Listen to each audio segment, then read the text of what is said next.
Full deregulation is still a mirage. The downstream sector has continued to struggle because of a lack of political will to fully deregulate prices. Gas and petroleum product prices are still, for the most part, kept at below full recovery requirements, thus making subsidy a necessity. This is hindering new investments in key areas. Gas and refining developments have remained on the shelves for long. We should apply the long-discussed full deregulation of these sectors. The gas policy, which was launched recently, should be followed fully.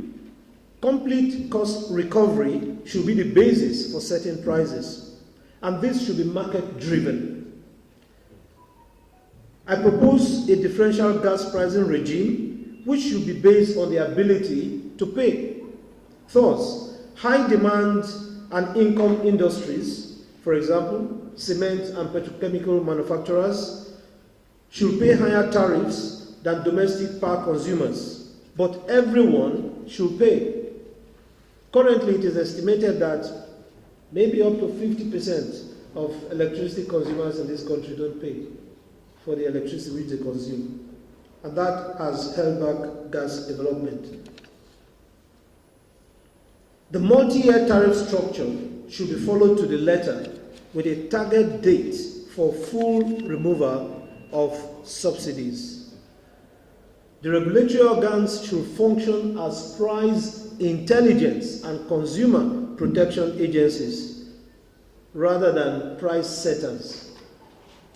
They should simply serve as price intelligence and protection agencies so as to prevent exploitation by greedy operators.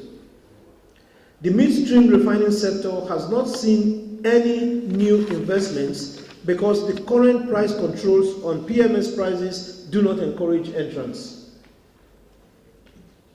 Over 40 licenses have been issued by DPR, but not a single new refining capacity has been added for many years. The last refinery that was built in this country was the new Port Harcourt refinery. We still call it new, but that was built in 1989, which is a long time ago. The private sector has stopped importation of petroleum products, particularly PMS, because they simply will be unable to recover even the import cost alone. Thus, NNPC has been left to bear the responsibility of bringing PMS into the country, which it has been able to do only because of access to foreign exchange at government rates. This is suboptimal for our economy. At the Institute of Directors, we are focused on enriching the practice of organizational governance. Through our directors and board development programs, namely Company Direction Course 1 and Company Direction Course 2, we prepare directors for effective leadership roles in their various organizations, be it private or public companies. We also run international courses known as Advanced Company Direction Program. The ADCP will deliver special modules for company directors with international partnership, interest, and global prospects. For this year, we have already had our much sought after ADCP in London from May 8 to 10, in Dubai in June of this year, 12th to 14th of June, and we'll round off in London, October 2nd and 4th. Our work is second to none. IOD, otherwise known as the Institute, is an affiliate of the IOD UK, which was founded in London in 1903 and granted a Royal Charter in 1906. I want to tell you to see that opportunity and to come and grasp in Ethiopia. So we would invite you, you directors from your business, or even you can advise someone who is thinking to put his money somewhere. So Ethiopia has to be the best destiny or the preferred country for his decision.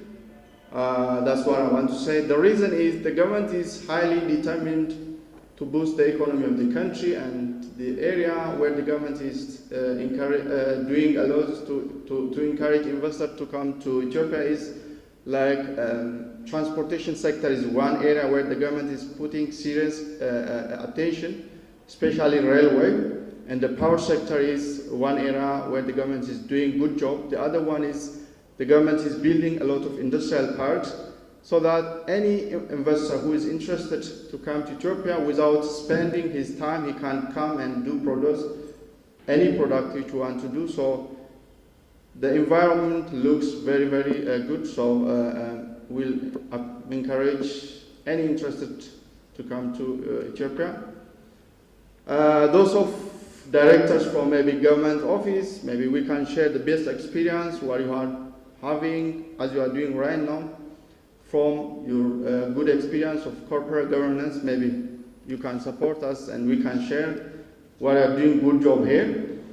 Apart from investment, maybe the other thing what I want to mention lastly is even if you don't have any intention about investment, we can encourage and promote to do tourism as tourists, so that Ethiopia has a lot to offer for Nigerians in a number of ways, because I'm sure most of you know that Ethiopia is one of non-colonized country and it has rich history in terms of religious or in a number of things. So I'm sure if any one of you who are planning or go somewhere, please see Ethiopia as your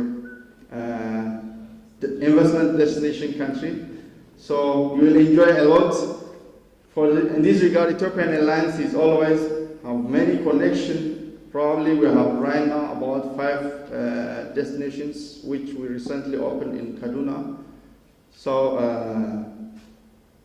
at last, I want to thank you again for inviting us, and we have to keep our relation, and Africa has to grow and Africa has to rise. Thank you. Thank you very much.